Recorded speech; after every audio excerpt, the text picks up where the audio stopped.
Your Steve Jones Show podcast is loading now. The Steve Jones Show podcast is sponsored by Sunbury Motors, North 4th Street in Sunbury, and Sunbury Motors Kia, routes 11 and 15 in Hummel's Wharf. It is always great to talk with Gerry Dulac. Now, next time through, we're going to talk probably about the PGA. But this time we'll talk about the draft. Gerry, welcome. Great to have you back, my friend. Yeah, Steve, always good being with you. You made me chuckle with that line because, I'm sitting there thinking, okay, 350, that's nice, but that's nothing. 500 is the milestone, not 350. And, he only has a couple. He has to just do that again to sniff Babe Ruth. He has to have another Hall of Fame career just to even smell Babe Ruth. Exactly. 364 to go, but that's okay. Right. It's a milestone. All right. So let's get to the. There's been. I get the sense this is about as unpredictable a total draft. I usually feel like the first 7 or 8 picks, you can pretty much be close as to who's going where. This time, I don't have that feel. Do you? No, I agree with you, Steve. I not only think it's unpredictable, I actually think it's kind of dull. And yes, it's always dull when you don't have marquee quarterbacks, when you don't have Joe Burrow or Patrick Mahomes or anybody like that, Ben Roethlisberger, Aaron Rodgers, Eli Manning, top 10 picks, top 5 picks, number 1 picks overall. And this draft doesn't have that. And so when you don't have the marquee player at the most important position in the sport, then that right away makes it a little less interesting, if not a lot less interesting. So, yeah, I think it's both unpredictable, and I think it's just going to be a dull draft for the most part. And I agree with you completely that it's going to be a dull draft. And I also think that for the weaker teams, they'll be better because of the player they pick for the most part, but it's not going to be franchise-changing for them. It's just going to make them better. Yeah, I agree with you, Steve. And, of course, that's the thing with these quarterbacks. None of them are franchise quarterbacks. None of them are elite quarterbacks. They might be starting quarterbacks and winning quarterbacks, but that's like damning them with faint praise, to be perfectly honest. And none of these guys, there's only 2 of them who probably go in the first round. None of these guys merit a trade up. And I think, it's just the mere fact that people are talking about that Malik Willis could be available to the Steelers at 20. Mike Tomlin loves the guy. Tells you what the rest of the league, at least certainly more than half the league, thinks of the draft class, that a quarterback would drop, the top quarterback, if in fact he is, would drop to number 20. And, this reminds me of the draft with E.J. Manuel. There's just not that kind of player, that kind of quarterback in this draft. And I think that's why you saw a lot of maneuvering among quarterbacks during free agency. Because, this idea that it's an average class, Steve, I tell everybody that just didn't come out of the blue. That starts with the NFL people who know, the value in terms of quarterbacks in this draft class. And it wouldn't surprise me at all to see them drop even more. But then the one thing I've learned a long time ago, Steve, in this league is it's a quarterback-starved league, and teams get desperate, and they're under pressure to find that next franchise quarterback, and then teams start reaching for a quarterback because of the pressure on them to take one. Do I think Carolina would take a quarterback at 6? No, but they need one. Do I think Seattle would take a quarterback at 9? No, but they need one. And I think the next team in line is going to be New Orleans at 16. I think it's 16, because it's Baltimore, Philly, and New Orleans. And I personally don't see it any higher than 16. But then again, New Orleans has 2 picks. They have 18 as well, so it could be 18 when they draft a quarterback. And but if one goes early, we see this happen in other positions, but especially at quarterback. If one goes early, then there's going to be a mini run on quarterbacks in the first round. Not a big one, not 6 of them, but certainly 3 of them. And maybe 4 of them, although I doubt it. But all things being equal, I don't think more than 2 will be taken in the first round, Steve.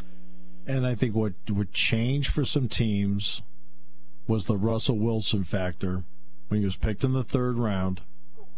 and the Seahawks had a quarterback on third-round money and invested it in other places and got a Super Bowl, everyone feels, I'll draft my quarterback, okay, we'll get him on the relative cheap for 3-4 years, and then we'll build around him and we'll win with that guy. And you and I know only a special guy can do that, but even a Trevor Lawrence couldn't do that. I'm a big Russell Wilson fan, and I have contended for years that if I could pick 1 minute to go, 50 seconds to go, and I could pick one quarterback to drive me 80 yards for the field goal or touchdown, I'd pick Russell Wilson because he can hurt you so many ways. Buying time in the pocket, running, or throwing. And he's such a great deep ball, those big moon shots he throws up there. He's a great deep ball thrower. But let's not forget, when Seattle won the Super Bowl and went again, they had an outstanding defense. And I'm not taking anything away from Russell Wilson. Right. But let's keep in mind that defense won a lot of games for them. And as soon as that defense started to falter, we haven't seen the Seahawks and Russell Wilson do a whole lot.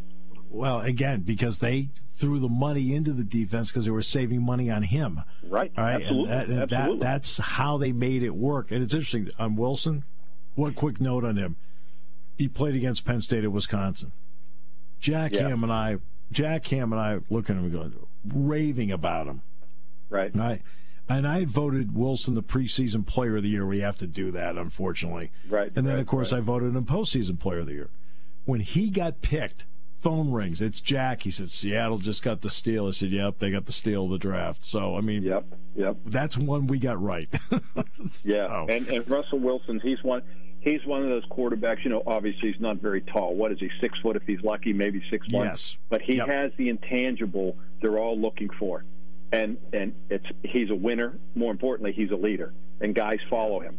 And he's not a quitter. And so he has those intangibles that all these teams look for in a quarterback. And that's part of what makes him so good. I'm actually surprised, Steve, at how average his stats are for the most part during the season, his accuracy and everything, because when I watch him, he looks unstoppable. And then in other games, he'll throw, he'll be sacked 6 times.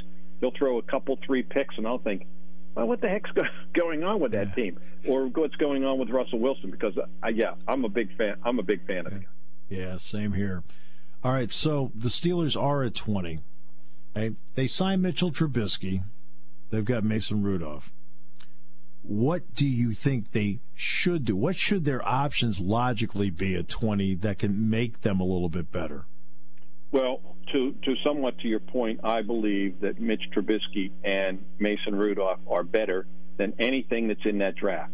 The kind of X factor is what Malik Willis brings as an athlete with his mobility and athleticism. But I say that, and speaking of height, the guy's barely taller than 6 foot. And he's 215. He's almost Kyler Murray's size. And after 2 years, you're seeing what Kyler Murray's agent wants to do. He wants to renegotiate and get a bigger contract because his guy is getting beat up, and he may not last to the end of his contract. And that, to me, is the problem that I would see with Malik Willis. He's just not a Steeler type of quarterback. If the Steelers would draft him, he'd be the shortest quarterback they've had on their roster since Scotty Campbell, and I think that was the late 80s. They just don't have guys like that. So I don't think anybody in the draft is better than what they have. And Steve, when you take a number 1 pick in today's NFL, he better come in and start. And if he doesn't start, he better be a major contributor. That's just the way of life in the NFL these days. And the Steelers have fallen in line with that. And they have other areas that they need to address. They're down to 2 wide receivers. So they're going to take a wide receiver, which is a deep class for wide receivers. They're going to take one by round 2. Certainly by round 3. By tomorrow night, they'll have a wide receiver. But I wouldn't be surprised if it's in round 2, and I won't fall off the chair if it's round 1. But the area they addressed offensive line in free agency, signed 2 guys on the outside, re-signed Chukwuemeka for. They spent, I think, $47 or $48 million or whatever the number was. No, it was more than that. It was 65 or 70 million on their offensive line in free agency. So they're not going offensive line number 1. They addressed that. The one area they didn't address at all, area where they're getting old, the offensive line, they were young. They needed older, proven NFL guys. The defensive line is old. They need young guys. And to me, it's the area that I think they should go because they need to replenish that line. Tyson Alualu is going to be 35 in 2 weeks. Cam's going to be 33 next week. Stephon Tuitt's going to be 29. He's played 21 games in 3 years. So it's kind of hard to sit there and rely on Stephon Tuitt. And after that, there's no young guy waiting in the wings like, oh, yeah, we got to get this guy in the lineup. They don't have that guy, and it's time to go get him. And to me, that's where they have to go. They really, really, really like Jordan Davis. How could you not? I don't know that he's going to be there. I still think Baltimore will take him at 14, maybe even the Eagles at 15. But if he pushes down far enough and the Steelers really like him that much, they don't have the draft capital to move very far. But if they have to only move a couple picks, I wouldn't rule that out. I'm not saying that they will. I don't have the intel that, oh, yeah, we will do that. But let me tell you, I know they really like him. And to me, that's where they should go. I'm just afraid, knowing how much Mike Tomlin likes Malik Willis, that if he's on the board at 20, I sit there, and to me, that's a wasted number one pick, Steve. Yeah, I'm with you. I think a defensive lineman and Davis would be a great pick for them. And I still keep looking at that Jamar Chase pick by Cincinnati last year. And I know and they addressed the offensive line in free agency, as you said. And these guys may be gone. But if Wilson, Olave, Dotson, if they're sitting there, that changes, I think, the life of Trubisky or Rudolph, I think, in a positive way, because it'll give him a guy that really can stretch the field. Well, let me say this, despite the fact you're showing your Big Ten bias. Yes, I know. I agree with you. I don't think Garrett Wilson will still be available. But to your point, agree. Steve, I learned this a long time ago too from the Steelers. They never turn their back on a skilled player, even if they have like wide receivers. If there is a one they really like and have a grade on, guess what? They'll take them. And so that's why if they take a wide receiver, if one of those guys or some of the other guys, I don't think a Drake London I don't think they want that kind of guy. But I think they want maybe a Jameson Williams type of guy, a Jahan Dotson. He's a little small, but even Olave, those kinds of guys, believe me, it won't surprise me at all because they need wide receivers, and they're going to take one in, like I said, best I can tell, by the second round and certainly by the second day because they only have two, and they have to get two more who can play, and they will definitely go for a wide receiver. Gerry, are you amazed how the draft takes on a life of its own? I mean, you think back the way you and I would look at it, and I remember Pete Rozelle said to ESPN, all they're doing is handing us cards, and I'm reading it. You want to televise it? Right, and yet here it is, probably as much watched programming as ESPN, puts on the air. Steve, I always say this. The Combine is the NFL Network's number one most viewed programming all year. That's the Combine. And a lot of that is fantasy football. These people who think they're general managers, they start watching and they want to get an early line, and then it's the same deal. They are fascinated with the drafts. That's why all these mock drafts pop up all the time. People would do one mock draft a week out. Now they're doing 3 and 4, 3, 4, and 5 months out. And it's because, you know why? Because people click on them and they read them because they're fascinated with it. And, there's no question the NFL draft has taken on an extreme life of its own. Look, the first round is always anxiety-filled and entertaining. And there's some nice kind of, quote, gripping drama, if you will. Now, after that, there's a big come down. But that first round of the draft, everybody has such anticipation and curiosity and anxiousness over, okay, what guy is my team going to pick now? This guy's gone, that guy's gone, this guy's available, that guy's available. And the intrigue is it's riveting to the fans of each of these teams. And you multiply that by 32, and then your periphery sports fan, it's out of control. It is. It really is. Awesome as always. I think the next time we'll talk Southern Hills. How about that? There you go. That's right up my alley. And so I talk draft and I talk golf, and I do it very easily. My friend, you do everything easily. Thank you so much. Steve, always good being with you, my friend. Stay well.